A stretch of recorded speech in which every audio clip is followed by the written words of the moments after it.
Hello everyone, I'm David Wilson, and today we'll be discussing a science fiction action film titled Sky Sharks. Somewhere in Russian airspace, a commercial airliner carries passengers through the clouds at sunset.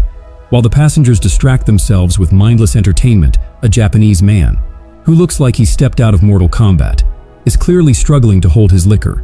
He tries desperately to flirt with the flight attendant, but she rejects him like an annoying insect. However, the passengers don't realize their peaceful flight is about to end. As the pilots fly through the clouds, they notice several unidentified objects following closely behind.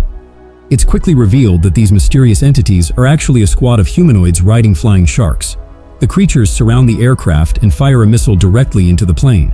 The enemy soldiers jump onto the fuselage, cut through the outer hull, and gain access to the interior. At the same time, the pilots try desperately to maneuver away but are stunned by a monster flying toward them, which quickly kills them. This causes the airplane to shake violently. As the passengers panic, they are further terrified by a giant zombie soldier who begins killing everyone without mercy.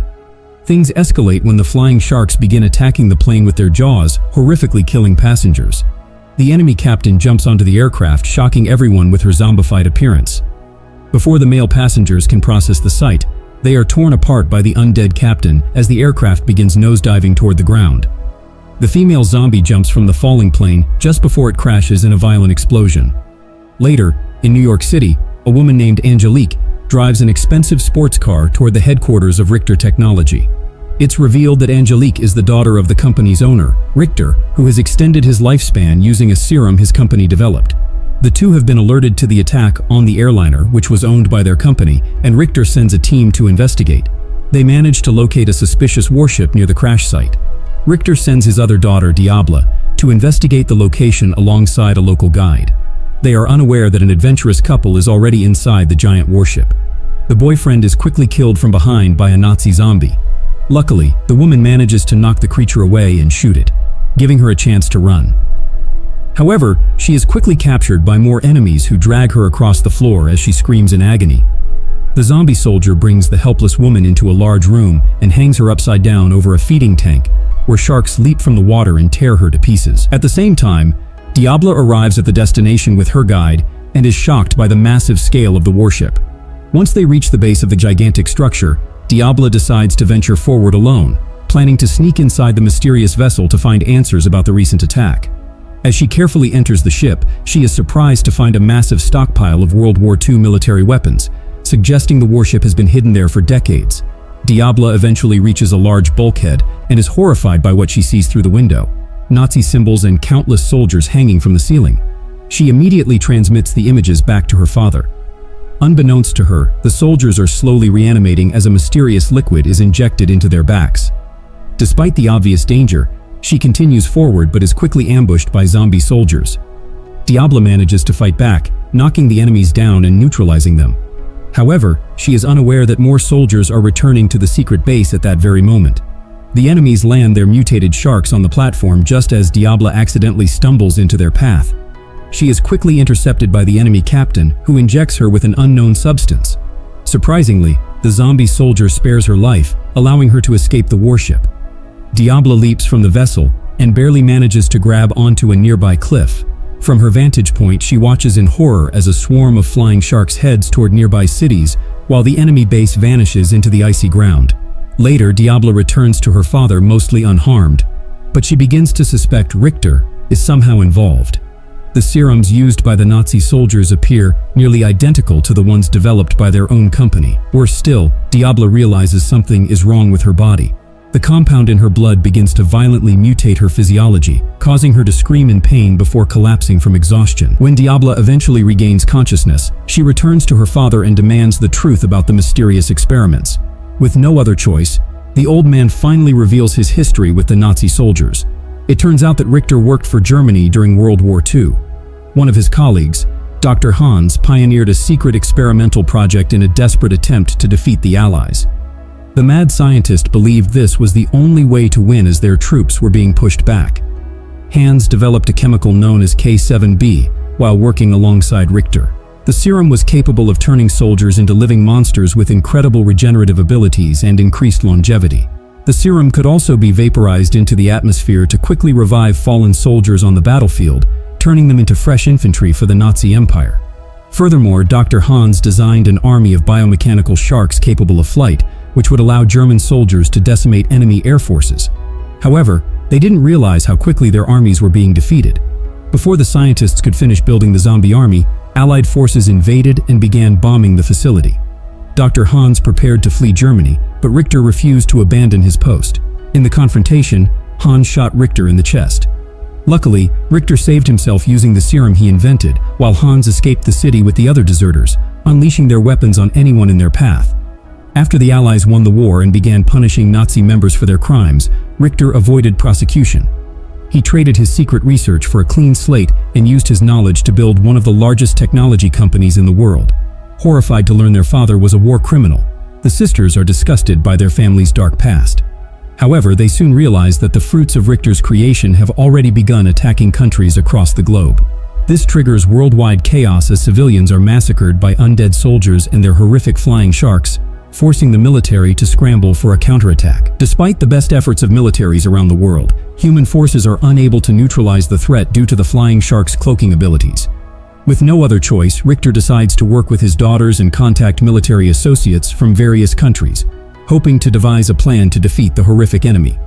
However, the old man only receives more bad news. Global military forces are completely outmatched by the mutated Nazi army. To make matters worse, the enemy maintains a breeding program that continues to produce more flying sharks and zombie soldiers, meaning they must be stopped immediately. Luckily, before all hope is lost, Japanese scientists devise a plan. They suggest using a high-energy sonar pulse to disable the shark's invisibility.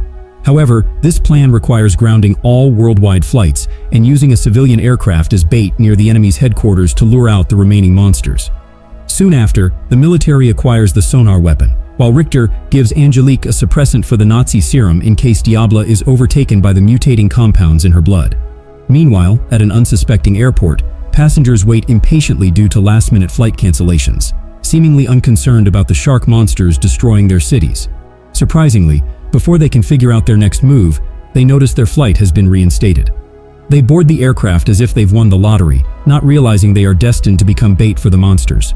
The plane takes off like a giant flying lunchbox just as the Nazi zombies launch from their base, turning invisible to hunt the unsuspecting humans.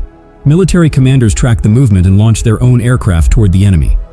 While the soldiers prepare for the fight of their lives, Diabla is visibly struggling with the effects of the serum. At the same time, the commercial plane continues through the night sky, its passengers oblivious to the danger. The situation takes an outrageous turn as two passengers sneak into the restroom for a tryst, entertaining the entire cabin with their loud voices. They remain unaware that the flying sharks have already arrived and are surrounding the aircraft in massive numbers. The passengers finally realize something is wrong, staring out their windows in shock as the monsters hover over them like predators. Within moments, the Nazi zombies land on the commercial airliner and begin using power tools to cut through the fuselage. The aircraft shakes violently, sending the passengers into a panic. The situation turns even more dire as more zombies land, horrifically killing the pilots and petrifying the remaining humans with their eerie, menacing smiles. The zombies then fire a massive metal chain that penetrates the aircraft's body and hooks onto the other side, creating a makeshift giant chainsaw. The passengers watch in horror as the undead prepare to deliver a gruesome end. Once the weapon is activated, the aircraft is shredded into pieces, and those inside are torn apart.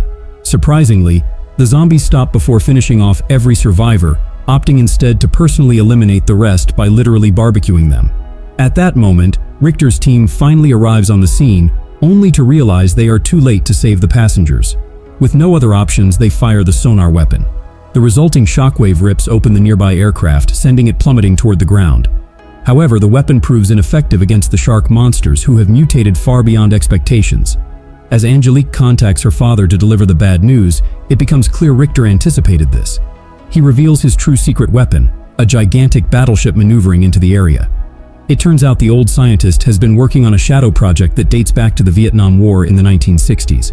Struggling to win on foreign soil, the US government had launched its own super soldier program using the K7B serum to revive fallen comrades and control them remotely.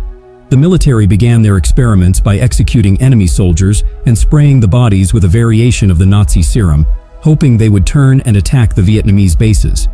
Instead, the corpses mutated into violent zombies that turned on the American military, causing massive casualties. Realizing they were losing control of the situation, the scientists unleashed their ultimate super soldier, Damien.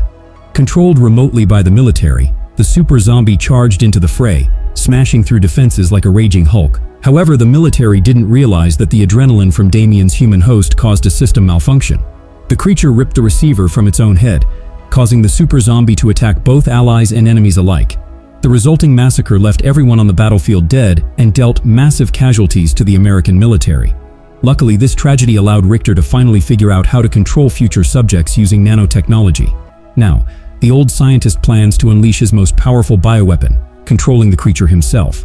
Richter connects his brain to the system via an implanted chip, establishing a network with a massive creature and calibrating its weapons for the incoming battle.